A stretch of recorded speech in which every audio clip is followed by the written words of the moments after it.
Batu Sangkar sebagai ibu kota Kabupaten Tanah Datar merupakan salah satu pusat sejarah Minangkabau dan dikenal sebagai kota budaya yang memiliki potensi wisata yang menjual, terutama potensi sejarah dan budaya. Terdapat banyak peninggalan sejarah Minangkabau periode Hindu, Islam, dan kolonial di luar Tanah Datar ini seperti beberapa situs peninggalan sejarah yang dikunjungi dalam kuliah kerja lapangan sejarah dan kebudayaan Minangkabau yaitu Prasasti Pariangan, Batu Batikam, Masjid Islah Pariangan, dan Puncak Pato.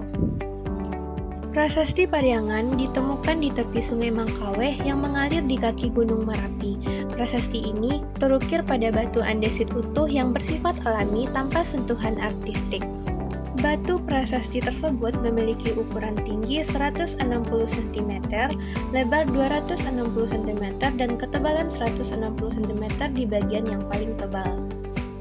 Kondisi tulisan pada prasasti ini sudah banyak mengalami kerusakan, sehingga sulit untuk dibaca.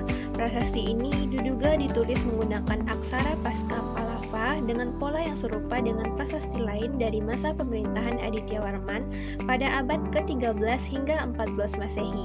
Oleh masyarakat Pariangan, prasasti ini dikenal sebagai batu tanah datar dan menjadi bagian dari susunan batu lantak tigo atau tungku tigo sajarangan. Masih di daerah Pariangan, terdapat sebuah masjid yang bernama Masjid Islah atau yang lebih dikenal dengan Masjid Tuo Minangkabau di Nagari Pariangan yang sudah ada sejak abad 13 Masehi. Masjid ini dahulunya dibangun oleh Syekh Burhanuddin yang merupakan tokoh pengembangan ajaran Islam di daerah Minangkabau atas persetujuan Tuanku dan Barampe yaitu Tuanku Labai, Tuanku Katik Basa, Tuanku Aji Manan, dan Tuanku Kali Bandar. Masjid ini memiliki makna dari segi bangunannya, dibuat dengan atap bentuk bertingkat 4 pada ruangan utamanya. Guna dari tingkatan itu melambangkan bahwa tata cara bicara di Minangkabau menggunakan 4 kato yaitu kato Menurun, Malereng, Mandata, dan Mandaki. Masjid ini memiliki ukuran 16 x 24 meter. Pada setiap sisi masjid memiliki banyak jendela yang membuat masjid terang dan terasa sejuk. Di sisi lain dari masjid tersebut, di mana tersedia pancuran air ange yang berasal dari Gunung Merapi untuk beruduk dan mandi. Selanjutnya yaitu Batu Batikam. Batu Batikam memiliki luas situs 1.800 meter persegi yang dahulunya berfungsi sebagai medan dan bapaneh, yakni tempat bermusyawarah kepala suku. Terdapat susunan batu-batu seperti sandaran tempat duduk berbentuk persegi panjang melingkar dan pada bagian tengahnya terdapat batu batikam yang terbuat dari bahan batu andesit.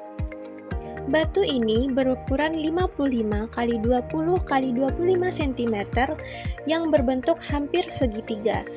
Menurut kepercayaan tradisional Minangkabau, batu ini berlubang karena ditikam oleh Datuk Parpatiah Nan Sabatang sebagai tanda berakhirnya perselisihan dengan Datuk Katumangguangan mengenai soal adat.